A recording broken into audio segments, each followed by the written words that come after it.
kéré o, wọ́n kéré sí nọ́mbà wa. Wọ́n kéré sí nọ́mbà wa, àwọn ọmọdé wọ̀nyí kéré sí nọ́mbà wa. Wọ́n kéré sí nọ́mbà wa. Wọ́n kéré sí nọ́mbà wa. Not because I suffer fast, not because I pray and fast. No be your show, no be that. I'm watching. Daily Osinachi, I'm no kwa Osinachi. One lemon Osinachi, I'm watching. Daily Osinachi, mama Osinachi.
Good afternoon, everyone.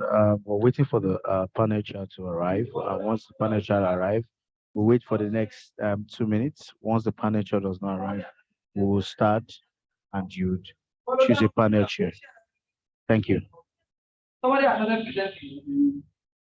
Can you all hear me? Just wave hands if you can hear. Okay. Thank you. Thank you. Thank you. Thank you. Hi, Abdul.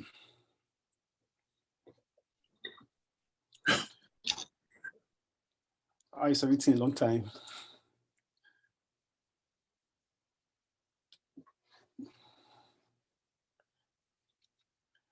Oh, I hope your network won't misbehave during the presentation. I just hope so. That is the problem.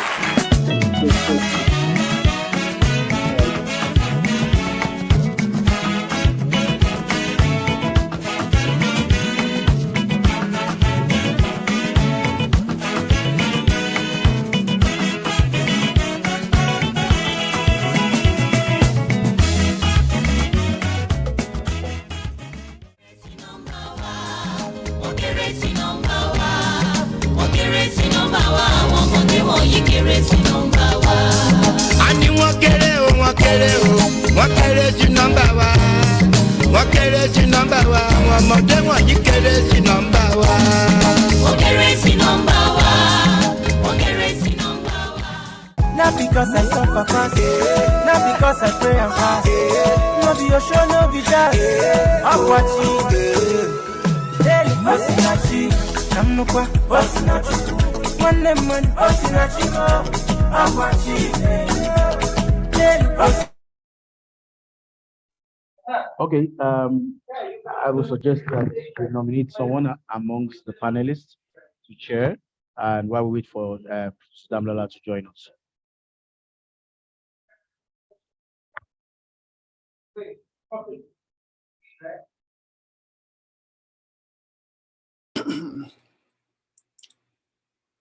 I can find three, probably two of us, like me and Abdul Kuba. So I don't think. Oh, okay. I think what you can just do is take turns. So let's have Kuba first, then you follow suit. Okay. Or like, if you want us to wait like 5 more minutes. Every panel is time bound, and every panel will last for 1 hour. So, and time has gone. So, We'll join you very soon, very soon. So just kick off. As the point of presenting at the conference, me and Kuba, we are friends, we are colleagues, and we can talk to ourselves about our work. So to talk to ourselves right there. So I think we can already do that call. Okay, okay, don't So worry. how I will share the panel first. Okay, so let's have I don't have your bio, so I will just call you I'll follow your um I'll follow um the lineup from the program. So yes, Abdul Kuba from University of Mississippi. You're presenting on labor and social relations of productions in the Gold Coast coconut industry from 1874 to 1957. Please, you may have the floor.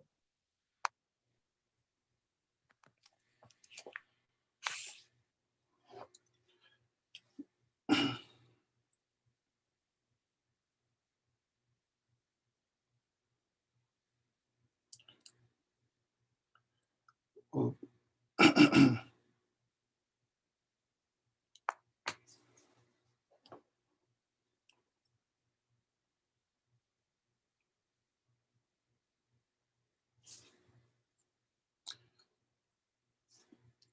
Still muted.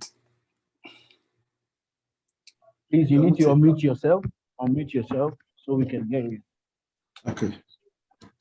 So my paper explores the labor question in the Gold Coast coconut industry from 1874 to 1957. Now, before we zoom into the issue of labor, I would like to give a contextual background to the coconut industry in the Gold Coast. Now, with coconut was actually introduced to the colony or the Gold Coast colony by the Portuguese somewhere in 1471. Now, the industry actually did not boom until 1875 when the country actually exported its first tons of copra. Now, when I talk about copra, I mean the endosperm of coconut, and that is where we get they extract coconut oil from. Now, from 1875, the coconut industry was actually at its experimentary stages, where the colonial administration planted coconut trees in the Cristobal castles and the gardens, botanical gardens that are actually established. Fast forward in the 1914, 1918, when the World War actually broke, the coconut industry actually received attention from the people or from the peasant farmers. In the case that coconut was regarded as one of the most important commodity in the world because of the saturated fats that coconut contain. And so the colonial administration established communal coconut plantation. Now, with the establishment of a communal coconut plantation, the colonial administration viewed it as a new avenue where coastal towns could benefit from the industry, because these areas, cocoa industry was not actually booming in that region. So they felt like, okay, when we introduce this coconut industry, the coastal towns could actually benefit from the industry. And so from then, the peasants actually began to engage in the industry. But one thing that actually affected the industry was the long duration that it takes for coconut to actually mature. It takes, hello? Can you hear me? Yes. Yes. Yes. It normally takes like 7 to 10 years for the coconut palm to mature. And so farmers felt that, no, why should we waste more time on this crop rather than investing our energy in the cocoa industry? Another factor was the fact that cocoa was actually booming. Price of cocoa was actually booming in the international market. And so they felt like, no, it will be better for us to invest our energy in the cocoa industry rather than wasting our time on the coconut industry. So in order to entice peasant farmers, the colonial administration introduced the coconut competition scheme. And with this scheme, every farmer who planted at least 500 coconut trees received 50 pounds as more or less like a compensation for planting coconuts. Now with this scheme, coconuts, the industry began to spread across the country. And so we could see coconut plantation all across the western and the central provinces, and even moving ahead to even the Ashanti province, where the land was not even suitable for coconut plantation. But the industry was actually hit with the problem of labor, in a sense that, as I stated earlier on, it takes a longer period for the coconut industry to actually mature. And also, cocoa was actually booming at this time. And so it didn't actually, more people didn't move into the industry. And so that actually affected the labor, the process of recruiting people to work on the coconut plantation.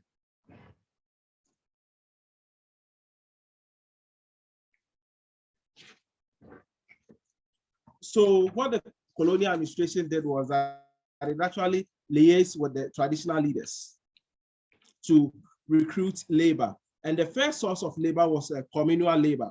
Now, I stated earlier that the colonial administration projected the coconut industry as a communal enterprise, because they feel like, well, when we create this new industry for the coastal zones, it could actually create another economic avenue for the industry. And so making it a communal enterprise meant that they could easily recruit communal labor.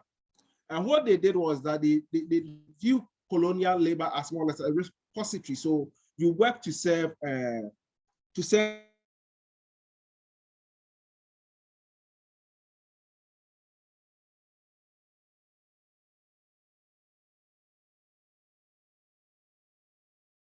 chiefs. So the local chiefs will then recruit families to work on the plantations that were established by the colonial administration. Now, with the booming of the industry, now came the First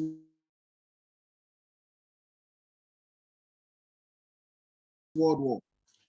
The First World War actually had a debilitated effect on the coconut industry, in a sense that prior to the war, people from the coastal towns were not actually recruited into any military services.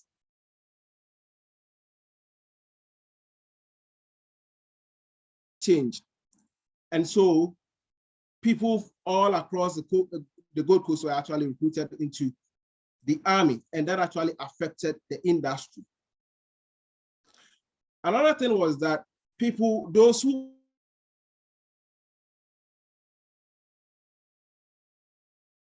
actually rejected or it left the farm with no one to work on the industry. With this, the colonial administration introduced a SMART scheme. Now, the SMART scheme actually called for the use of school children labor or child labor. The Department of Agriculture felt that, well, when we wanted to recruit child labor, it was easy because it was available and it was cheap. So the Department of Agriculture charged principals of schools to incorporate the cultivation of coconut into the curriculum.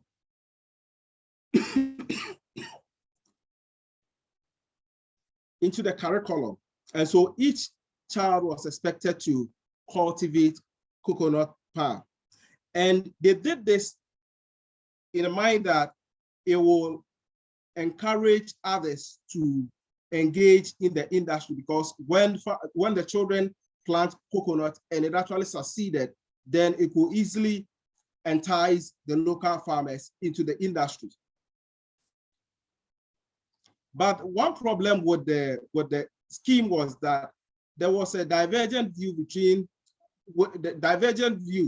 on understanding the scheme between the schools and the local chiefs, because the local chiefs were to lease out lands to the schools to cultivate coconuts. Per the terms of the smart scheme, the land study of the schools 15 years. But the chiefs felt that, well, since the industry was a communal enterprise, whatever that the school children planted on the land belongs to the state or the school, and not necessarily the schools. And so the school children felt that they were not treated well. And so they resisted against the scheme. In the Volta region, other crops like wheat, so that it will not wheat in the farm that they have to cultivate a coconut.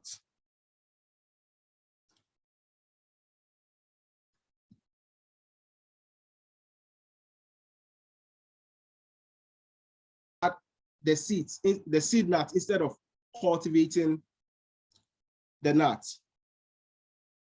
Now, to remedy this issue or this crisis, the colonial administration introduced a prize scheme.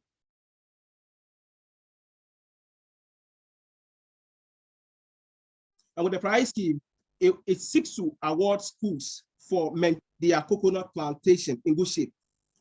So now the schools were now actually benefiting from the industry, but the prize money was not enough to prevent the student from resisting. Another remedy that the colonial administration introduced was to allow school children to cultivate other crops. And because of the space between each palm, each coconut palm, it was easy for the schools to cultivate crops like vegetables to feed the schools and the children. But with all these measures put in place by the colonial administration, it did not actually yield any fruits, in a sense that the schools still felt that the price that they were receiving from their labor was not enough.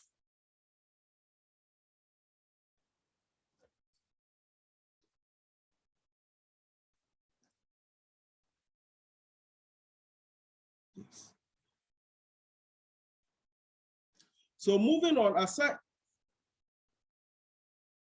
aside from basically, irrespective of the problems that the coconut sector was actually facing, it actually contributed to the spread of coconut plantation in the country, in the sense that in places like Aswanse, in Keta, in Dewu, and other Lekoria areas, there was the expansion of coconut plantation because of, well, in the 1950s, there was a rise in copra and also coconut oil. And so both men and peasant farmers felt that, well, they could also benefit from the industry. And so they actually engaged in the industry. And one thing that the industry also did was that it created a unique labor gender relation, in a sense that in the Western province, the labor was actually initially to be gendered, where men will be engaged in the clearing of the lands, while women will be into industrial work like preparation of the copra and also refinery of coconut oil. But in 1950, with the rise of coconut oil, the men felt that they could also benefit from the coconut oil. And so they actually ventured into refining coconut oil rather than getting stuck to the normal plantation of coconut and clearing of the lands. So I'll end here and let someone continue.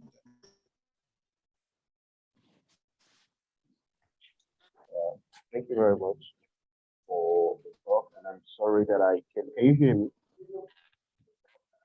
Can you hear me, please? Can you please confirm? Yeah. Oh, thank you. I apologize for coming late. The version of the program that I actually have with me wasn't the final version, so I used it at the time of this session. I was just going to send an email to the presenters to get in touch with you whether we could even sort of agree on the pre-conference when I realized that the session was actually on Thursday and was ongoing already. So fairly apologize for joining late. That said, I know that it's only the first that I had, so we would now proceed to the second speaker, Bola Abdulrahman. Thank you very much. All right. Thank you, Mr. Chairman, and the first presenter, Abdul Kuba, for your presentation. So, without wasting more time, I will simply go to my work and I'll read a few paragraphs. I hope that will pass my message. So the title is Abdul, can you I'll try hit your screen? So that's I'm presenting on the topic children, colonialism, and forced labor in British West Africa, a transnational study. On the 9th September 1906, Mr. Wilbur Osborne, the Attorney General of Gold Coast, wrote a letter to the High Commissioner of the Protectorate of Northern Nigeria. In his letter, Osborne requested 2 girls between the age of 8 and 10 from the free slave homes in Northern Nigeria to serve as domestic servants for his wife. In return for their labor, Osborne informed the High Commissioner in Northern Nigeria that he was ready to bear the cost of maintaining these girls. In addition, he offered to give them practical training in household works generally. Osborne, however, declared that he wouldn't undertake to send them to daily school, and he was willing to keep these girls for 5 years if I remain long in West Africa. He promised to return these girls to Northern Nigeria at the end of the period of their service, or in the event of my death or of my permanently leaving the coast of West Africa. In November 1906, just 2 months after his request, Osborne was granted the custody of these 2 girls, Asani and Fuliki. So these 2 girls were among the enslaved children liberated by the British colonial government in Northern Nigeria during the first decade of the 20th century. From January 1900, when the British established the Protectorate of Northern Nigeria, to December 1907, a total number of 4,518 slaves were liberated. The record of these slaves freed through the court indicate that children constituted the majority of the liberated slaves. For instance, of the total of 865 slaves liberated in 1905 and 1906, children aged 15 and below were 554, representing a whopping 64% of the total number. Many of the children or liberated slaves were married off immediately, while others were allowed to follow their own inclination. The majority of the liberated children were too young to be allowed to follow their own inclination or marry off immediately. To address this problem, the British in Northern Nigeria established the free slave homes that will cater to the most vulnerable population of the liberated slaves. And between 1901 and 1906, more than 1,000 slaves, children, were sent to these homes. So at the Federal Free Slave Home, liberated children were enrolled in educational and vocational training. In doing this, the administrators in Northern Nigeria believed that the training will help ensure that liberated children earn honest living and help them to become useful members of the society after leaving the free slave home. In addition to training them at the home, the colonial government sought to place these children as servants under guardians or as apprentices under other employers. The government further believed that the guardianship and apprentice system will allow the children to acquire more skills that will further prepare them for life after they are released from the free slave home. Given such conviction, it is not surprising that every month, the management of the free slave home distributed children to government departments, Christian mission, an individual largely employed in the British West African colonies. So this chapter provides a broader view of state-imposed forced labor. The dominant literature on forced labor has focused mainly on the masculine jobs in mine, railway, and other public spheres. Recently, historians have begun to appreciate the role of children in colonial forced labor in modern Africa. However, few studies are focused on the experience of liberated children from the free slave home in northern Nigeria, who were hired out to government departments as apprentices and to colonial administrators and employees as domestic servants. In addition to supporting the conclusion of scholars like Drescher and Schwartz, this chapter, unlike previous studies on the free slave home, shed light on the experience of liberated children as domestic servants and apprentices in government departments. And by examining the varied experience of these children and their working condition in domestic sector and public sphere, this chapter extends the study of forced labor beyond the masculine job undertaken in public sphere. In this chapter, I argue that liberated children who work in colonial departments and in domestic sectors were unpaid workers. From the early 20th century, the British in northern Nigeria prohibited slave labor, declaring illegal both enslavement and slave trades in the region. In place of slave labor, the British administrator encouraged and promoted wage labor. Liberated children workers were supposed to be among the early wage earners in northern Nigeria. However, evidence in these studies revealed that the colonial state general ideal of promoting wage labor meant only getting people to work for the state itself. I argue that in working for state and guardians, the liberated children were forced workers. And even though the government declared that they were supposed to get wages, this was only in theory. In reality, there was no evidence of wages. Lastly, this chapter demonstrates the transnational dimension of colonialism, childhood, and forced labor in Africa during colonial periods. Literature on child labor in colonial Africa has largely focused on national boundaries, although free slave home existed only in northern Nigeria. The liberated children were placed with guardians in other British colonies in West Africa. Through the system of guardianship and apprenticeship, colonial administrators, employee missionary outlets, and private individuals in Ghana, Liberia, and Sierra Leone apply for children workers from the free slave home. Evidence reveals that liberated children from the northern Nigeria perform domestic and other type of labor for their guardians in these British colonies in West Africa. In addition, European colonial officials in northern Nigeria and other British colonies permit domestics to launch cities in Europe. Likewise, African employees in northern Nigeria who were originally natives of other British colonies in West Africa were also allowed to travel to their colonies of origin with their domestic servants. So to ensure that these children were not maltreated by their guardians, the British administrators in northern Nigeria collaborated with their counterparts in other colonies in West Africa to monitor these children with the instruction that guardians must present these children under them for compulsory periodic inspection.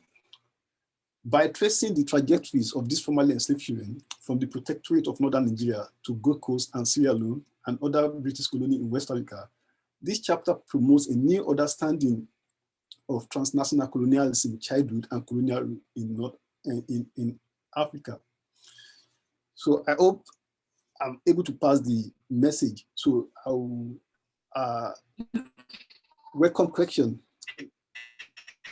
Thank you very much, Dr. Jibola, for the topic of the talk. I'm glad that I was able to listen to this. Sorry again that I missed most of the talk.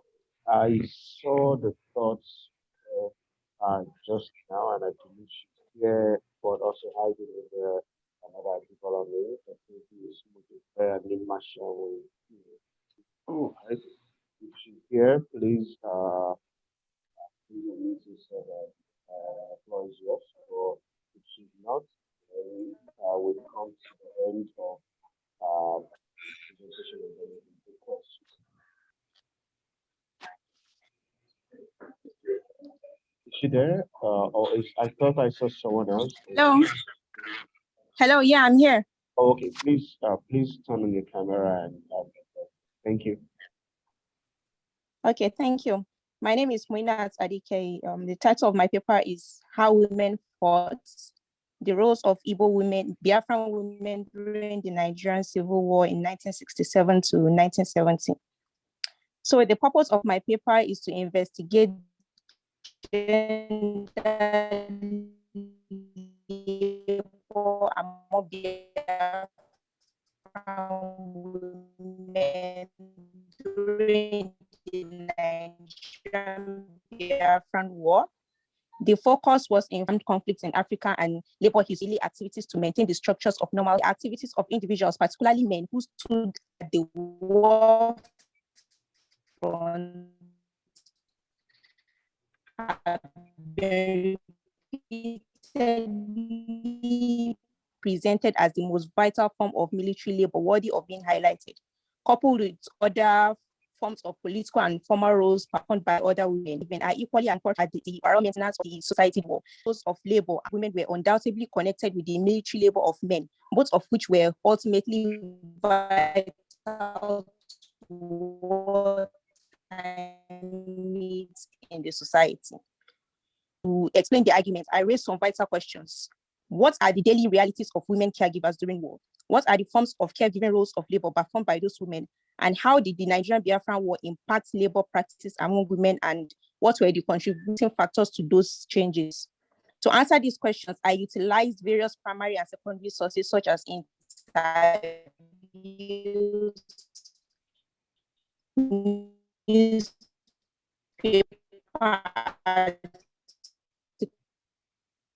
articles, photographs, and biographical accounts. So the paper rests on several historiographical subfields that equally informed my argument. Firstly is the extant on Nigeria Biafra War that provides rich evidence to some Biafran region between 1967 and 70. Fictional and not to society. The historiographical trend is now partly focused on expanding the voices and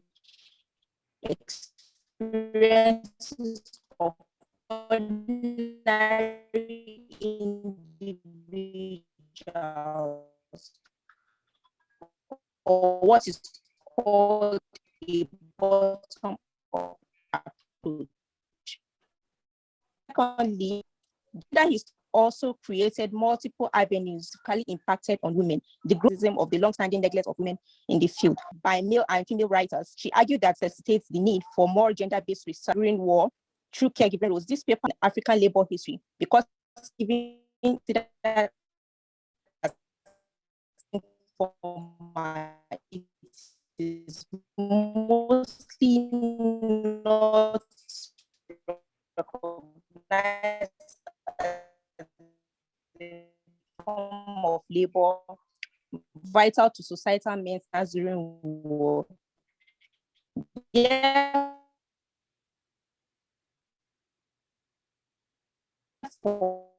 as much as history has been one of the major or best developed fields in African history, there's much research to be done on how informal gender labor stands at the intersection of gender history and military history.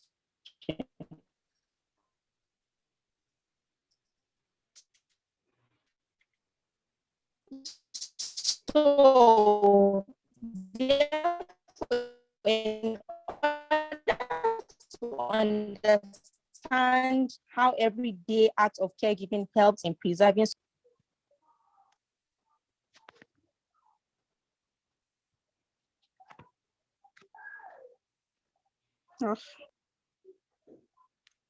Hello? Hello, sorry, my internet is unstable. Hello, I can hear you. can you hear me now? I can hear you. Okay. So in order to understand how everyday acts of caregiving helps in preserving societal structures in the Biafran region during war, it is necessary to understand how and why it was mostly women who were found in these roles. So originally in the pre-war period, the Igbo society used to be a gendered one, where providing sustenance for the family was seen as a role for men. Men were seen as leaders.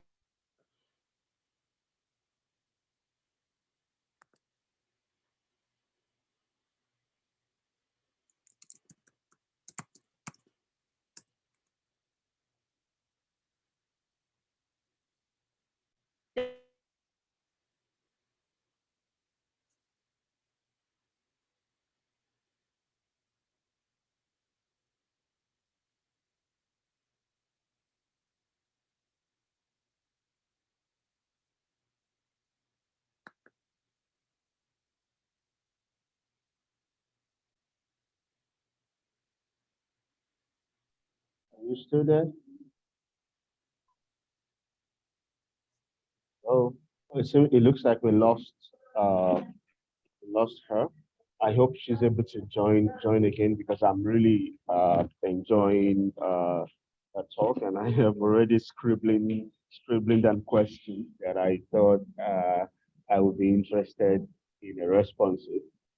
But that said, hoping that she joins us, and whilst we're hoping that she will join us and complete the session, we can start the discussion.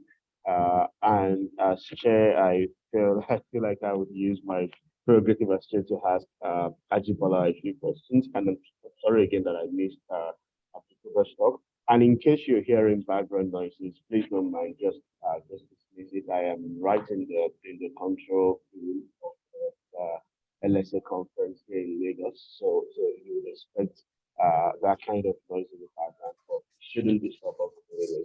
And I believe you can still hear me clearly. So I think she's back, and I'll just pause for her to complete our talk, and then we'll go. Hello. Can you hear me? Can you hear us now? Yes, I can hear you. I'll just hurry up and round up before the network messes up again. Yeah, thank you. Okay, so some of the caregiving roles performed by women one of them was that they assumed new and independent or increased roles of decision making in the household and in their communities, formerly performed by men. Women became breadwinners of the family, which consequently means more responsibility.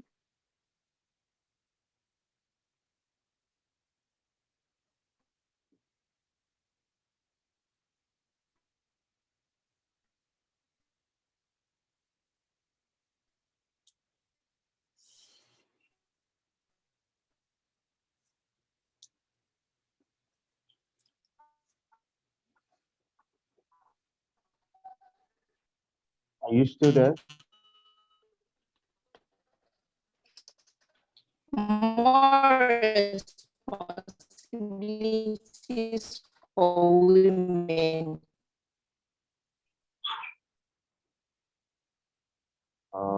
Miss Adike, wait, not Adike, are you still there? I'm not sure we can hear you.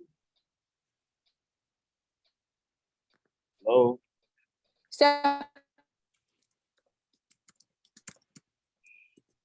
Can someone please send her a message? Aside taking roles as primary caregivers in their homes, they were also nurses who were instrumental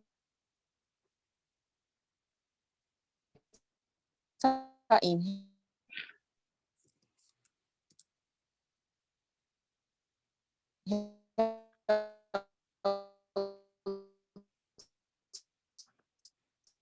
care centers. Biographical account of white missionary nurses shows that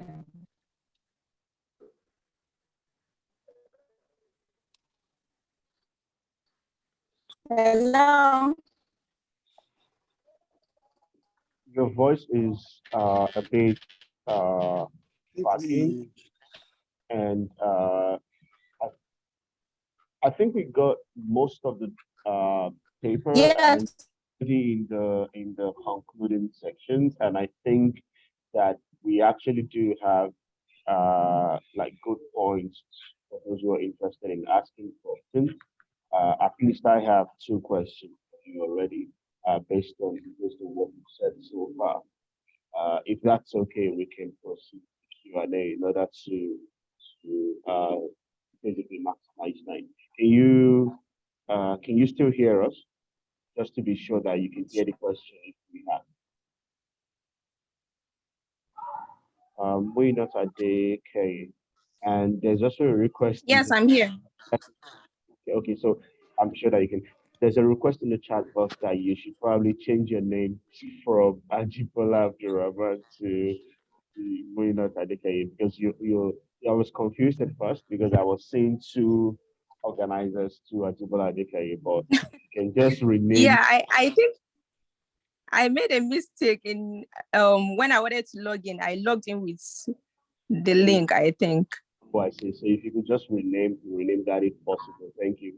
So thank you to all the three speakers. We'll go to the question and answer. There are already two questions in actually set of questions in the there are a set of questions in the chat box already by Damilola Dikpeji Fashion. I'm glad you're here. But I also would like to add a few questions. First, I would like to add a few questions after Ajibola. The questions are directed to Ajibola, and they reflect some of the issues that I've already actually highlighted. So I'll just ask you that you respond to the question chat, and then I would follow up with a few questions before we move to the other speakers as well. All right. Thank you, the panelists, Dr. Adibayo, and thank you, the person that asked the question, to Dandola De Peju Fatima.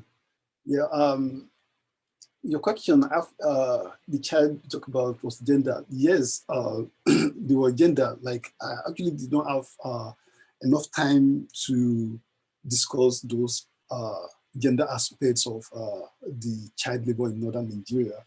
And right from the point of liberation, so these children were gendered, and majority of them, even though they were sent to the free slave homes, the training at the free slave homes were gendered. For instance, the boys were made to focus on training that would prepare them immediately for making a living after leaving the home. But the girls were given some training that prepared them for marriage. For instance, the girls focus more in tailoring, baking, laundry. So that kind of training that the girls focus for. But left, the kind of distribution also affected gender. Like the majority of girls, in fact, all the girls were assigned to domestic labor, while boys, even though few of them were assigned or placed with in domestic sectors, majority of boys were placed as apprentices in the colonial government department, while no girl was placed in colonial government department. So that was the gender aspect of the study. And again, so when the colonial states stopped this, like the colonial states probably did not stop this child labor until the end of colonial administration. And the children I was focusing on, so I was focusing on the free slave home, but this free slave home was abolished, or they were abolished. Like the last of this free slave home was abolished in 1926. So the children I was studying, or I'm writing about, so they were the product of this free slave home. And once this free slave home ceased, but in the forced labor or the use of children in forced labor stopped with the free slave home.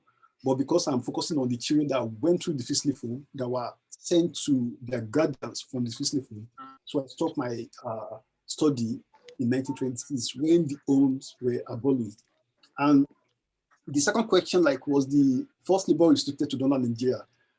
across northern. No, it was not restricted to northern Nigeria. It was like extended to southern Nigeria. And at a point in time, when people did not really apply for these children in northern Nigeria, so the government extended the application to colonial MD and administrator in southern Nigeria to apply. In fact, they advertised that there are children in priestly home who they could use as domestic servants. So, and following this, like majority of or many people in southern Nigeria from Lagos, Delta, and other places sent their applications, and some of them received these priestly children. So it went beyond northern Nigeria, so it was extended to southern Nigeria and even extended to other British colonies in West Africa, like Gold Coast, Sierra Leone, and Liberia. So, and these children worked as domestic servants in this British colony in West Africa. So it's kind of transnational, because wherever the employee who had these children moved to their colony of origin, or the colonial administrator, the British, who also had these children, whenever they went to London or other European cities, they went with their children. So it was not restricted to northern Nigeria, because whenever they went with their guardians, they performed the same duty that they were supposed to perform in northern Nigeria. So that's the transnational dimension of the forced labor. Thank you so much for the question. I would like to follow up on that question. I'll start with the last question. I was actually wondering, I thought it was interesting that the colonial government opened the free slave home to colonial officers to recruit, well, to use the word advisively, recruit domestic servants. Yes. And I was wondering whether you actually know anything about the post-colonial lives of these children. Like, do you actually know what the states of these children are like today? Like, are they integrated into Nigerian society? Are they the crux of the northern Nigerian elite families? Did they send them to school? Like, this kind of stuff. And that's one question on the one hand. And then you mentioned that there was a question that was asked that I don't know whether you answered well, but I also had the question, which is whether there was forced labor in northern, whether it was restricted to northern Nigeria and southern Nigeria, and you did answer that forced labor within the context of the free slave home was not restricted to northern Nigeria. But I feel like, if from my own end, I'm asking the question in a more general term, was forced labor in general beyond those in free slave home? I know about the pawnship system that has been covered extensively by people like Lovejoy, and I'm sure you've read this work considering the nature of what you're doing. I'm also familiar with other writings. I mean, like Akiri, like there's DA Akiri on pawnship in the Yoruba system. There's a dedicated volume by Falola and Lovejoy also on the subject that I'm sure that you've seen, that also put beyond the reasonable doubt, that even beyond the free slave home, that there was forced labor, some forms of forced labor in southern Nigeria, and it is widely accepted. This is more of a comment. The second point I'm making is more of a comment. It's widely accepted that forced labor actually continued in northern Nigeria late into the 1970s. Into the 1970s and 80s, when it was already abolished elsewhere in southern Nigeria.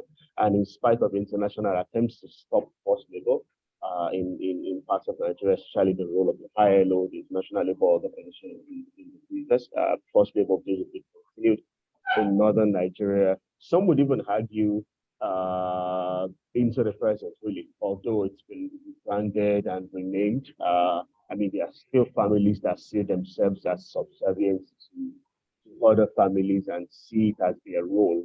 And in order to cut short my comment, I mean, it also had economic benefits, because if you're like affiliated with someone else, you don't have to pay tax, etc. I mean, anyways, we can always talk about that, because these are conversations that I've had with Lovejoy many times. But anyways, I would leave you to answer the first question then, so that we don't waste spend too much time on all of you to the neglect of other speakers. Then I would ask Moinot Adekaye a question, and I'm not sure whether there was also a question in the chat anyway, but I'll leave you to answer the question on the post-colonial lives of those children. Thank you, Dr. Adebayo. Like, I really appreciate your insight, and I hope we can follow up this after this presentation to talk more on this topic. So the post-colonial life of this children were very interesting, and there is an argument that majority of these children form the first set of educated people in northern Nigeria, given that educated people, or let's say generally, like colonial administration in northern Nigeria, restricted missionary activities and by extension education in northern Nigeria. Western education was restricted, and it was only in the free slave home that something like education was actually introduced to children at the free slave home. And majority of these children who graduated from free slave home became teacher and they became evangelists. So they were more or less the first set of people who, like, they were integrated, but in a way, like you said, what I want to call stigma will still be there, but majority of them, particularly in the not called northern Nigeria, especially in the middle belt, so they found a place there, they found home there where they operated as a missionary, like a local missionary.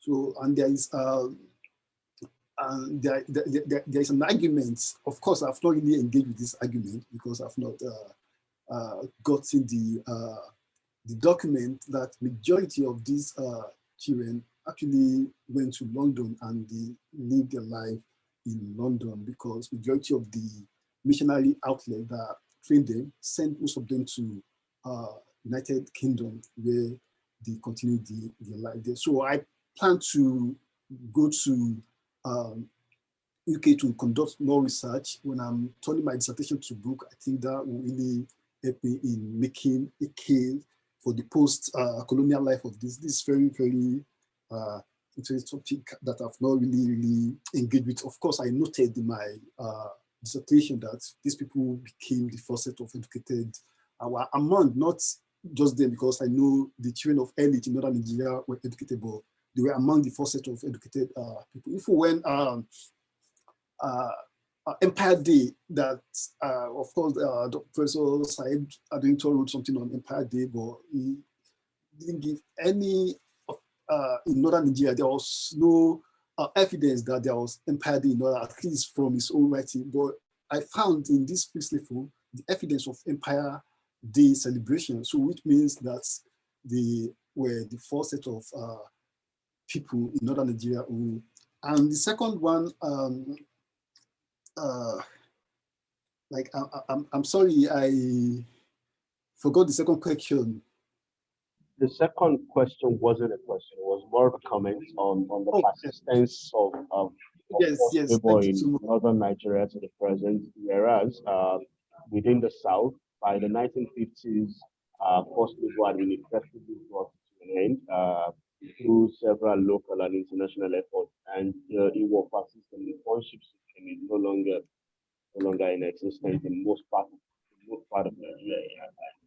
And in fact, forced labor are not completely they are more or less of a thing of the past in most parts of Africa, except in notorious pockets like Australia, etc. So I want to check whether there is a question for you. So I do have a question for and I really wished I had not missed most part of well, I think I have a question for Kuba. So in that case, I think you can probably ask moving on my question. I'm curious. You made a serious claim that the Biafra War basically transformed the role of men and women in eastern Nigeria, and that women were more integrated into household, etc., and essentially caregivers.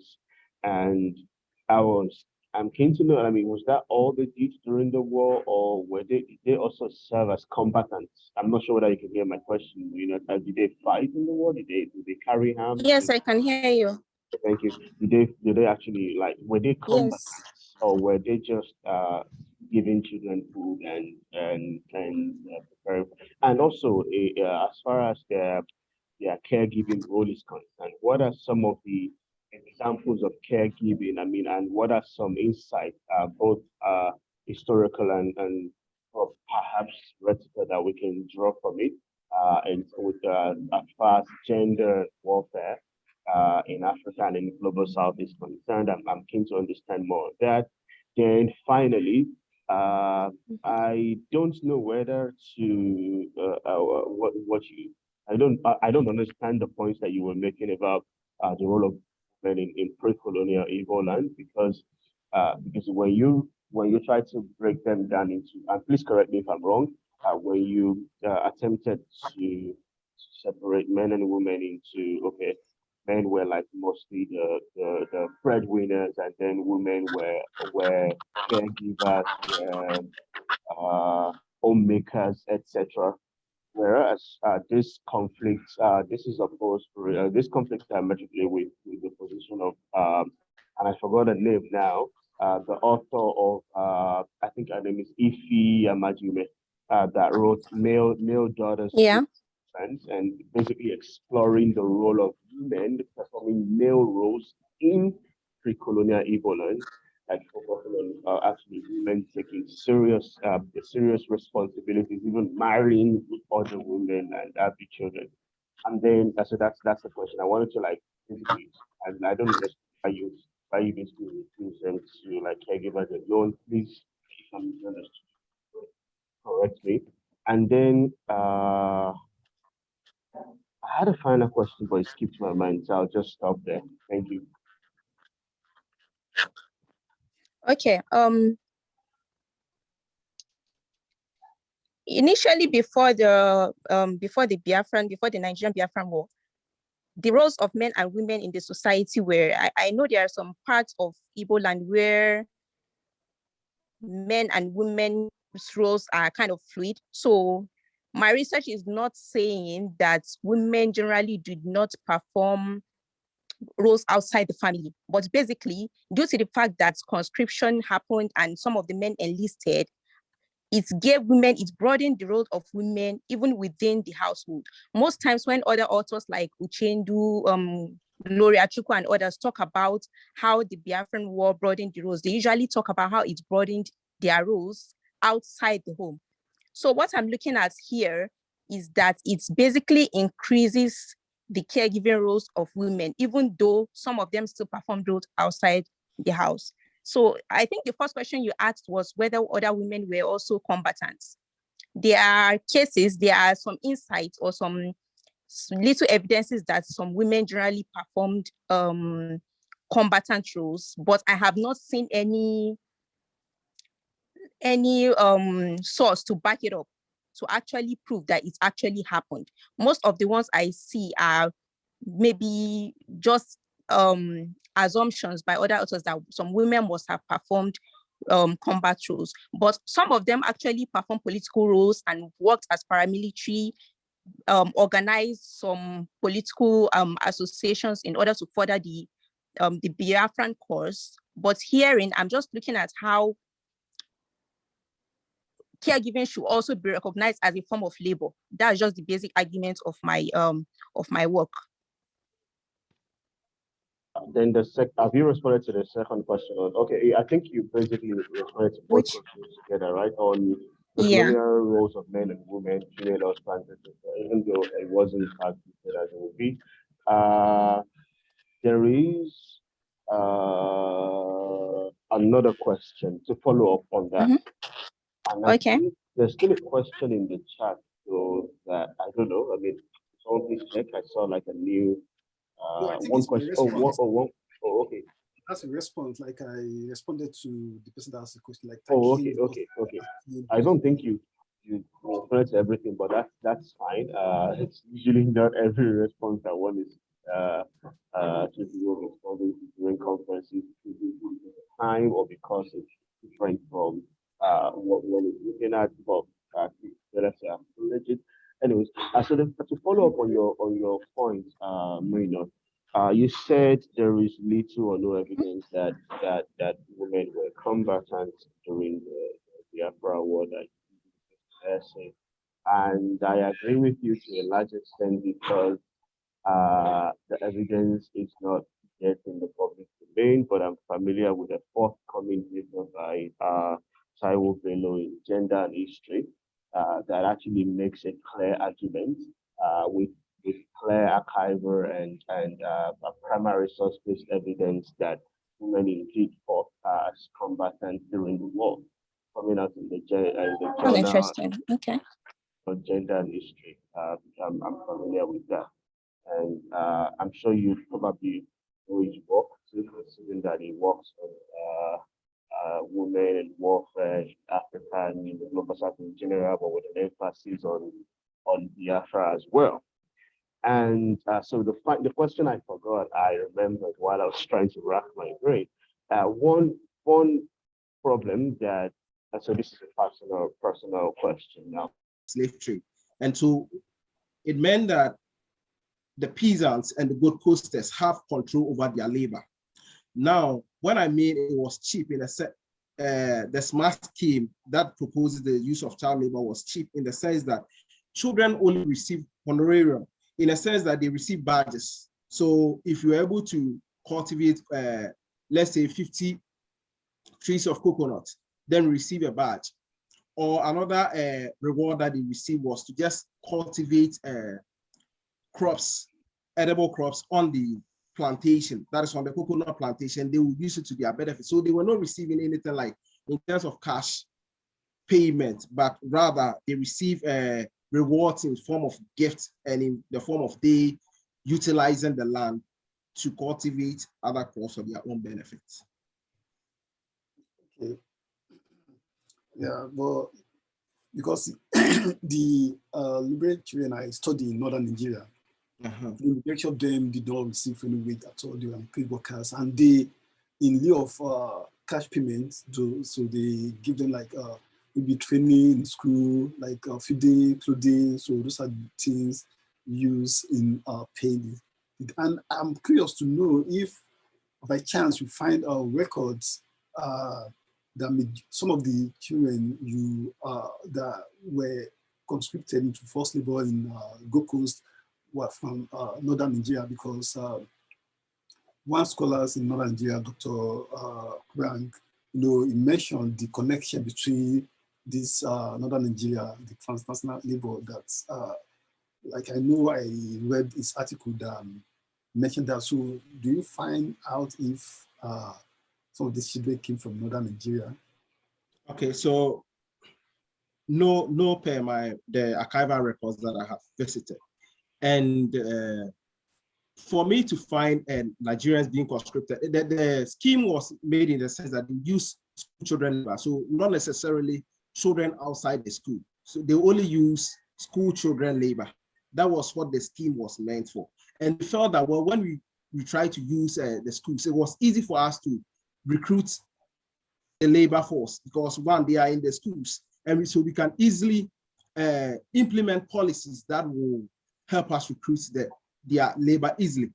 And so that is why I said the colonial administration encouraged principals of schools to make the plantation of coconut as part of the school curriculum. And you raised something about the Empire Day.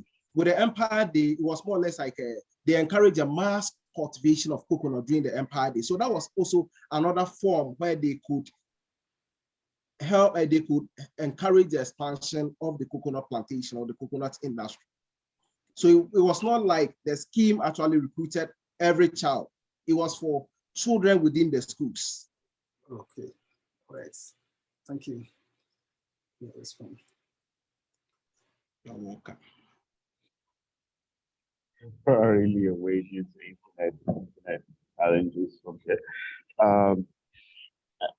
Have you answered all of Ajibola's questions?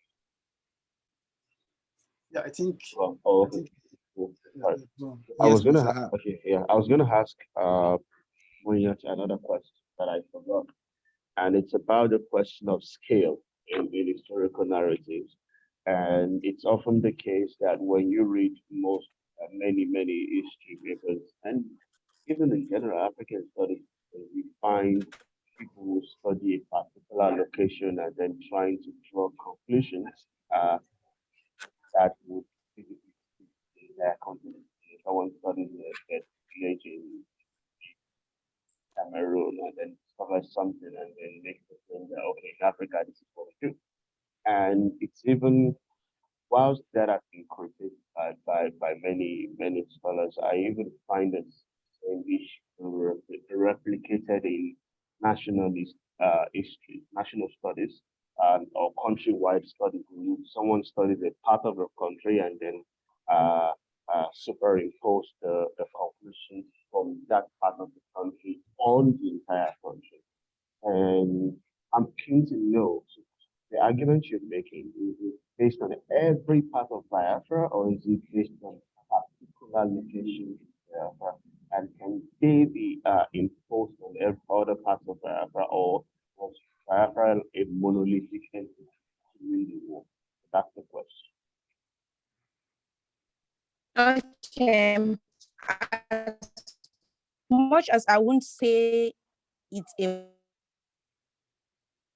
monolithic in this paper, I believe it can be generally applied to all parts of Biafra, because I'm basically saying that caregiving is a form of labor that should be given much attention as much as those who also performed other forms of military labor, like the men who fought in wars. In all parts of Biafra, women took care of the sick, they nurtured the kids at home. They look for forms of survival by bush housing, through bush housing system, where they have to leave their places of residence to look for a form of solace or solitude outside the homes that they were used to. So I believe it's a general conclusion that can be drawn to most parts of the of Biafra.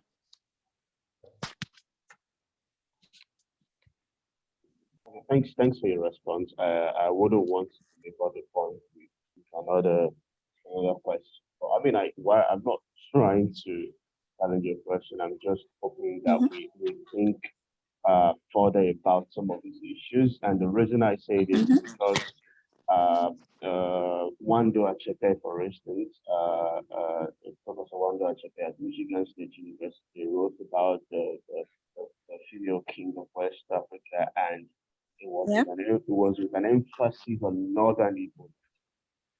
Right? Okay. Precisely the practice that she studied was not applicable elsewhere in Igbo land. And she was clear about that. You know, and she even stated that in her title. So that's why I'm being even though Biafra was a secessionist state and was a smaller part of the country, I'm just challenging you not to regard that part of the country that as a monolithic entity. It was as complex as any other nation, considering the population of Biafra was even more than the population of many independent countries today. And also remember that if you did field work and if you did interviews, you were collected from certain parts of Biafra. So it's important to be sensitive to this in field work so that the conclusions as possible, so that we don't risk drawing conclusions from our small scale research that attempts to paint the entire region with broad brush strokes. This is something and it's applicable to everyone really. It's just that Biafra was like the main topic, and it was because I enjoyed listening to the paper within the limitation of the sound and the internet. I did enjoy listening to the paper. That's why I was able to like reflect on it and then can we apply? That's how I've been able to ask all of these questions. Do we have questions from anyone in the audience? I see three. Thank you so much. I see three names. Three people attended in the audience, and we've had extensive questions from Damilola, but we have questions from. I don't know whether you want me to mention your name since it's a webinar style from the other hand. So I wouldn't call any names since other people cannot know. So do you have questions for us, or should we bring the panel to a close? If you still have time, I think I can elaborate on some of the questions raised by Damilola, DP professionals. So maybe because I was conscious of time, so that I will allow others in case they are. Wait, before you proceed, if others have questions, you can type it in the chat, that's fine, or you can let us know and also Okay, in the chat. the gender aspect. Yeah, but yeah, Adekola. Okay, the gender aspect of the forced labor in northern Nigeria, like the British administration in northern Nigeria introduced the British notion of gender in the earliest 20th century, and it was contested anyway because they believed that in northern Nigeria, so the girls did not have any place in public sphere except in domestic sector, and that's why they had to kind of enroll girls in training that would prepare them for these domestic duties. And from the management team to employees and the children at the first level, everything was gendered. Even they used like gendered language to talk about the wages of the children, to talk about the kind of work they could do. And like I said, this is not limited to children alone. So it was extended to the workers at the first home to stress that the colonial administration was really interested in gendered wages and training. For instance, like majority of the workers at the first home believed that men were supposed to receive more salary than the women, and even in the wages that was proposed for the children, even though there was no evidence that they indeed received this wage in practice, in theory, the wages they proposed for them will fill this gender gap, and they justify it that, well, they know the kind of job that boys would do, women or the girls will not be able to do it. And at the same time, the clothes that women will wear, and this girl precisely, were more costly than the clothes that the boys will wear. So in most cases, these boys operated as a punka pulling in colonial government department as messenger, and they were put in those tasks that were considered masculine by colonial administration in northern Nigeria. Why these girls couldn't near any water, except in one instances that they already sent all the boys, and this happened in the free slave home itself.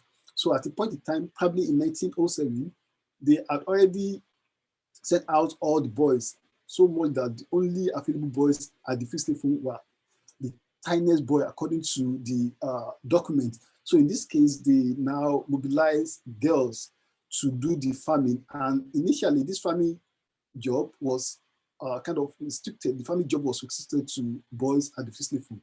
So every aspect of free slave home was gender, from the period they are supposed to stay in the free slave home, through the training, through the distribution to guardians, and through the actual work they do, and finally through the wages they receive. Every aspect of free slave home and forced labor was gender. So I think with that I've been able to even add little to my previous explanation.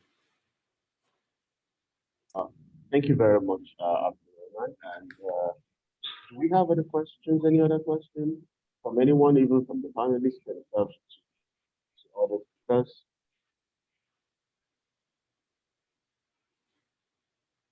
Okay.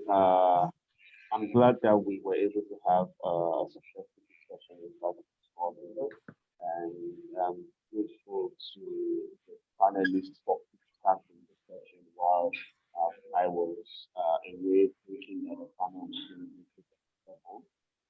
It is also interesting to learn a lot about your work, your research, from research of Ghana to research of Northern Nigeria to research of Eastern Nigeria. Very good and very rich discussion as well. And thanks to those who asked questions. I wish you all the best, and I hope that we meet again during other sessions. We're going to be watching webinar style. Thank you for your work, everyone. Thank you so much. All right. Thank you.